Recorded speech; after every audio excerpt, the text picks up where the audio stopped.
और उनके साथ में गणतंत्र दिवस 2026 के समारोह के मुख्य अतिथि यूरोपीय परिषद के माननीय अध्यक्ष श्री एंटोनियो कोस्टा तथा यूरोपीय आयोग के माननीय अध्यक्ष उर्सुला वॉन डेर लेयन। माननीय राष्ट्रपति महोदय का स्वागत माननीय प्रधानमंत्री जी द्वारा किया जाएगा। We extend a very warm welcome to President European Council, His Excellency Mr. Antonio Luis Santos Costa, a leading Portuguese political figure recognized for his commitment to dialogue, political stability and sustainable development. He joined the Portuguese Socialist Party and served in several key as well as strategic positions. He is the President of the European Council since 2024. We also extend our heartfelt welcome to President of the European Commission, Her Excellency Ms. Ursula von der Leyen. She took over this leadership role in the European Commission in 2019 and elected for a second term as President of the European Commission in July 2024.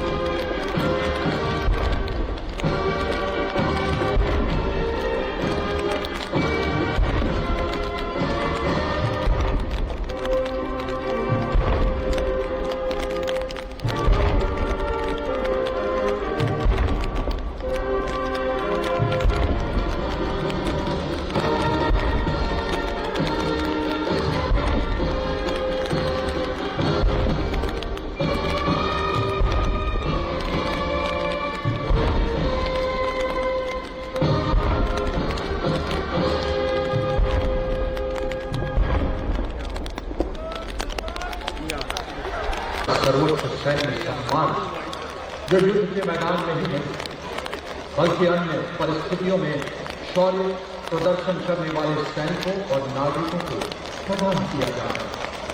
Ashok चक्र विजेता हवलदार बहादुर सिंह मनमोहन, हवलदार बहादुर सिंह 10वीं parachute regiment special forces Jammu.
भारतीय regiment 42 armoured regiment, independent armoured brigade, उत्तरी command के operational sub area की सशक्त कमान थी। मई 2025 से दिल्ली एरिया के चीफ ऑफ स्टाफ पद पर पदासीन। और अब परेड सेकेंडरी कमांड के बाद मंच की ओर अग्रसर हमारे प्रेरणापुंज वीरता पुरस्कार मां भारती की विजय गाथा को अमर करके सबसे आगे युद्धकाल के सर्वोच्च वीरता पुरस्कार से सम्मानित कारगिल के शूरवीर Subedar major honorary captain Yogendra Singh Yadav परमवीर शख्सों के घाव नहीं देखे, बस आगे आगे बढ़ते गए। और इनके ठीक पीछे सर्वोच्च शांतिकालीन वीरता पुरस्कार अशोक चक्र से सम्मानित मेजर जनरल साइरस ए पिथावाला अशोक चक्र विशिष्ट सेवा मेडल असाधारण वीरता के लिए अशोक चक्र अर्जित किया। Led by Colonel Frederick Simon School, acting on behalf of the Director General of the European Union Military Staff, on whom a ceremonial jitsu. The right side jitsu, aligned alongside the second ceremonial jitsu, carries the flag of the European Union, symbolizing alongside the flag of the European Union Military Staff, the permanent military body within the EU's institutional framework of security and defence. The left side jitsu, aligned alongside the first, carries the flags of EU Naval Force Atlanta and EU Naval Force Aspire, the two European Union naval operations. These flags represent the European Union's operational presence in support of international maritime security. अब आपके सामने पहली बार गणतंत्र दिवस parade का हिस्सा बन रही बैटल एरिया फॉर्मेशन, जो आधुनिक युद्ध के अभिन्न अंगों को एवं उनके युद्ध में भूमिका को दर्शा रहा है। इस फॉर्मेशन सबसे पहला दस्ता 61 कैवलरी रेजिमेंट का रेजिमेंट ने 1918 भूमिका निभाई थी।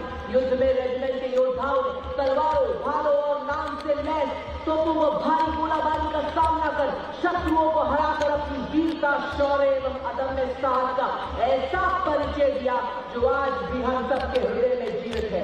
पद्मश्री एवं 12 अवार्ड हासिल करने का गौरव प्राप्त है। गणतंत्र के 76 वर्षों के इतिहास में आज आप वो नजारा देखने जा रहे हैं जो आपने पहले कभी नहीं देखा होगा। इस प्रकार भारतीय सेना की विभिन्न इकाइयां समन्वित एवं संगठित होकर युद्ध भूमि में दुश्मन को बर्बाद करती है। और अब माननीय प्रधानमंत्री जी की विकसित राष्ट्र की परिकल्पना के अनुरूप नए भारत की network centric multi domain integrated युद्ध प्रणाली को प्रतिबिंबित करते मैकेनाइज दस्ते सबसे पहले हाई मोबिलिटी हार्बर रास्तों तक हर मैदान फतेह करने में सक्षम फुर्तीला वाहन आप देख रहे हैं। इस पर ड्रोन तथा रडार लगे हैं जो दुश्मन के इलाके की आंख और कान बनकर पूरी निगरानी करते हैं। इसे कम्युनिकेशन के माध्यम से सैटेलाइट कम्युनिकेशन भी दिया गया है।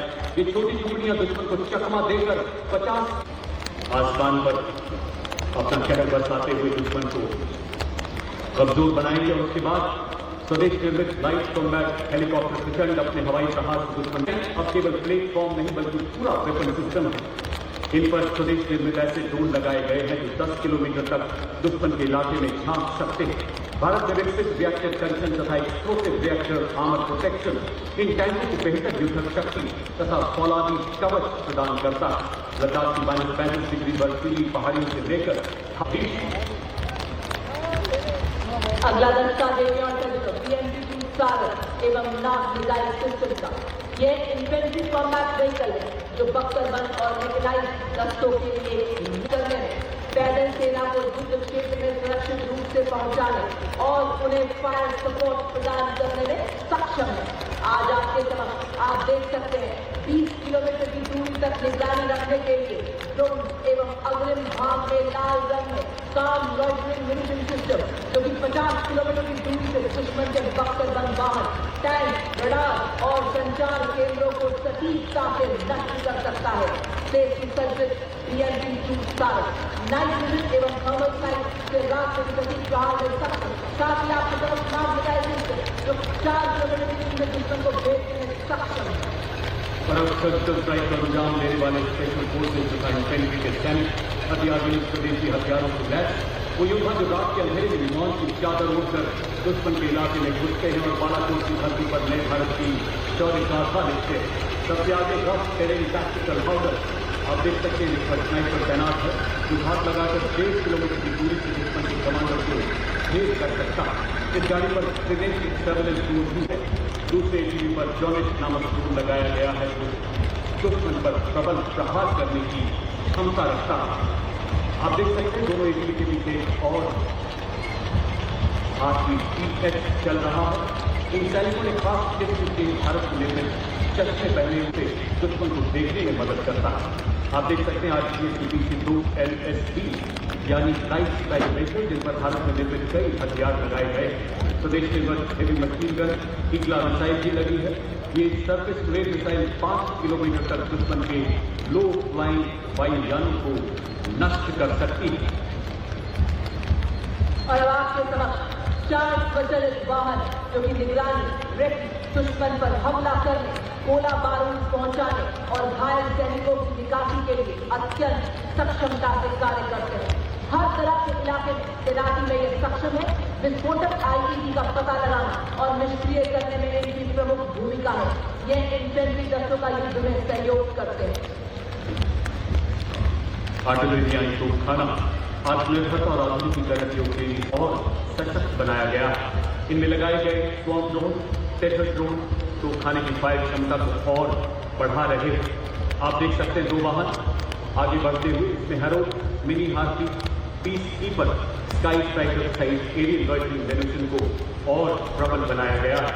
ऐसे ड्रोन जो शक्तिवान रेजिमेंट की मारक क्षमता को 200 किलोमीटर की रेंज प्रदान करते हैं।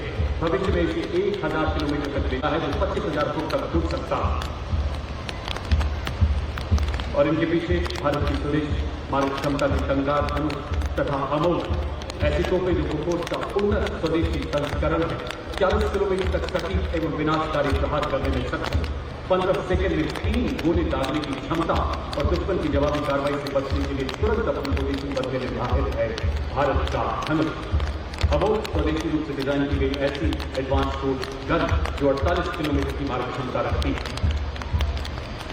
और है ऑपरेशन सिंदूर का ब्रह्मास्त्र। जी हाँ देवी और सज्जनों, आपके समक्ष दुश्मन पर प्रहार करने के लिए तैयार सुपरसोनिक क्रूज मिसाइल ब्रह्मोस, जिसको किसी भी परिचय की जरूरत नहीं कि उसने ही पिछले वर्ष इसकी मारक क्षमता का स्वाद लिया है। ध्वनि की गति से 3 गुना तेज, जमीन, हवा व समुद्र से वार करने में सक्षम दुश्मन के एयरबस, रडार और बंकर को मिनटों में खाक कर सकती है। आज 100 किलोमीटर की मारक क्षमता से सुसज्जित। उसी के साथ आप देख सकते हैं नवीनतम एवं अनुसार universal rocket launcher system Surya 4 rocket और 300 किलोमीटर हथियार, आकाश हथियार प्रणाली तथा medium range surface grade missile. Akash स्वदेशी रूप से विकसित जमीन से हवा में मार करने वाली ऐसी मिसाइल जो 150 किलोमीटर तक हवाई क्षेत्र की निगरानी करने में और 25 किलोमीटर तक शत्रु के विमानों को ध्वस्त करने में सक्षम। अब 300 किलोमीटर की निगरानी 70 किलोमीटर की क्षमता रखती है। और अब ग्रामीण के सामने artificial intelligence, robotics, 3D printer एवं सैन्य नवाचार और युद्ध क्षेत्र में रूपांतरण में एक क्रांतिकारी छलांग का प्रतीक ड्रोन शक्ति। यह युद्ध के सभी ड्रोन के निर्माण, रखरखाव, मॉडिफिकेशन, रिपेयर एवं निरंतर संचालन को सक्षम बनाती है। और आप देख सकते हैं इसमें एडवांस आर्मर ड्रोन, बाज, सुदर्शन, खरगा चक्र एवं नवस्त्र 81 इंटीग्रेटेड ऑपरेशन सेंटर। माननीय प्रधानमंत्री जी के शब्दों में ऑपरेशन सिंदूर एक सैन्य कार्रवाई नहीं बल्कि हम भारतीय की भावनाओं की अभिव्यक्ति है।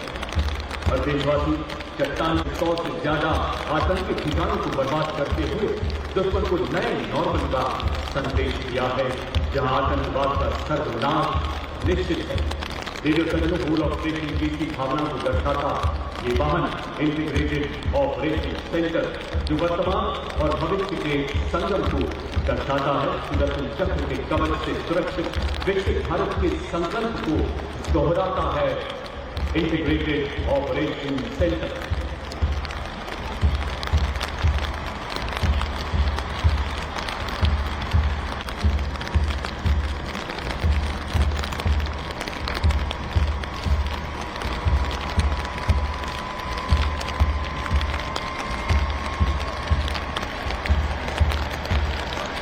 Scouts Arunachal, Kumaon, Ladakh scouts, Garhwal scouts और डोगरा स्काउट से चुने गए कर्मठ सैनिक। नेतृत्व टू अरुणाचल स्काउट्स के lieutenant Amit Chaudhary.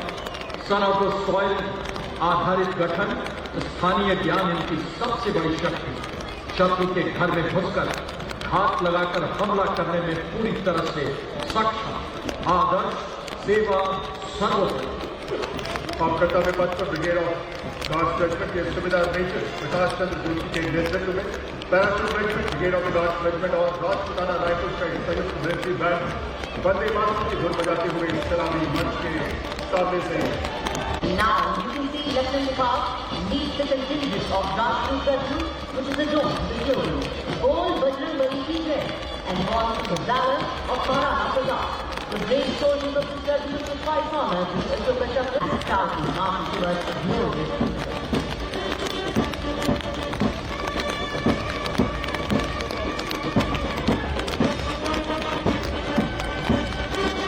The next contingent is marching on the brave soldiers of the Assam Regiment, led by Captain Arya Sikhistan, the regiment is displayed in Bala and orange stage.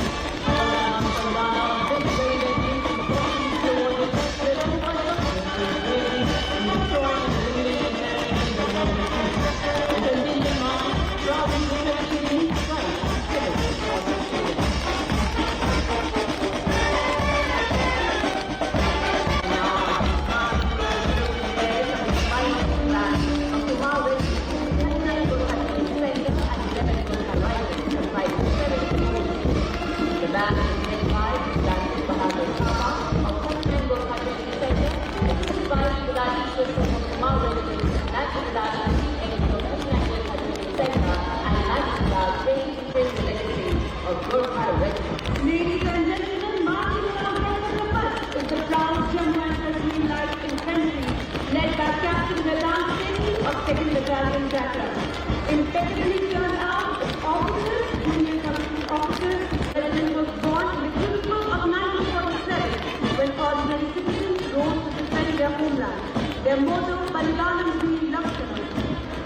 और अगला दस्ता कर्तव्य पथ पर आर्टिलरी रेजिमेंट का दस्ता 2233 regiment के captain Gajendra कोसवानी के नेतृत्व में आर्टिलरी का हाथ और दुश्मन हवाई अड्डों को बर्बाद करने में निर्णायक भूमिका। एक विक्टोरिया क्रॉस के अशोक तक 7 महावीर तक आदर्श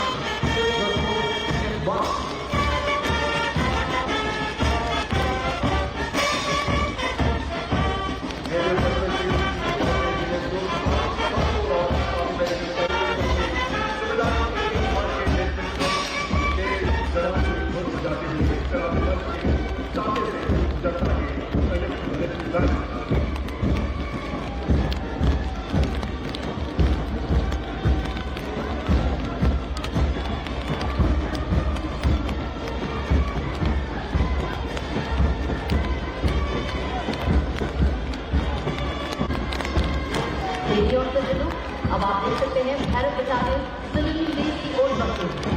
भारत बटालियन एक विशेष आक्रमणकारी पैदल सेनाएं इकाई है जो पारंपरिक डिफेंसी और विशेष बलों के बीच से बखाने को है।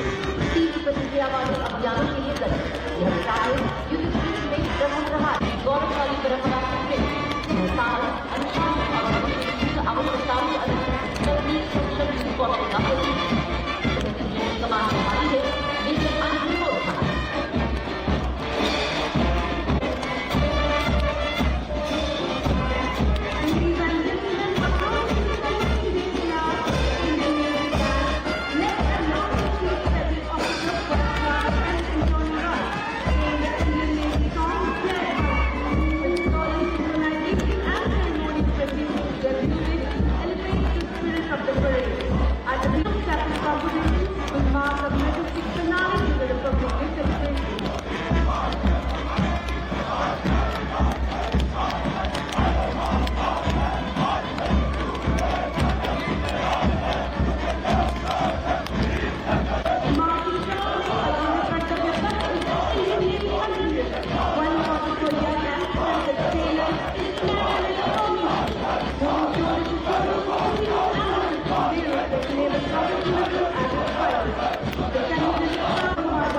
and convinced of 70 musicians, including 57 of Navy men and 9 women unnamed. They led by Sergeant Charles Anthony Daniels, the band is playing the tune song.